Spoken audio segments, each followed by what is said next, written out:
انسان کے سامنے دو گھر ہیں، ایک دنیا کا گھر ہے اور ایک آخرت کا گھر ہے۔ دنیا میں اس نے تھوڑی دیر رہنا ہے، آخرت میں اس نے ہمیشہ کے لیے رہنا ہے۔ ان دونوں گھروں کی بھلائی وہ انسان سے مطلوب ہے۔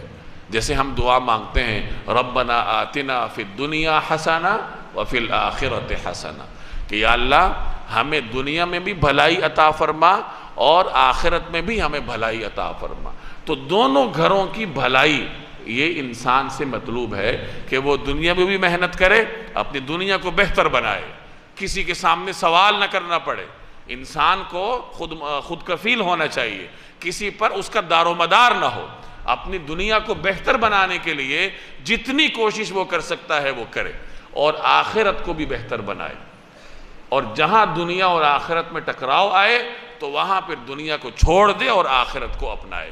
یہی ادھر فرمایا گیا کہ دیکھو آخرت کا گھر تمہارے لیے بہتر ہے، یعنی گھر تو دنیا کا بھی ہے، اس گھر کے لیے بھی کوشش کرنی ہے، لیکن بہتر گھر آخرت کا ہے۔ کوشش یہاں کے لیے بھی کرو، آخرت کے لیے بھی کرو۔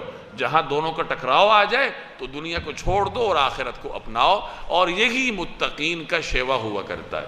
چنانچہ فرمایا وَلَدَارُ الْآخِرَةِ خَيْرٌ، کہ آخرت کا گھر بہتر ہے، زیادہ بہتر ہے۔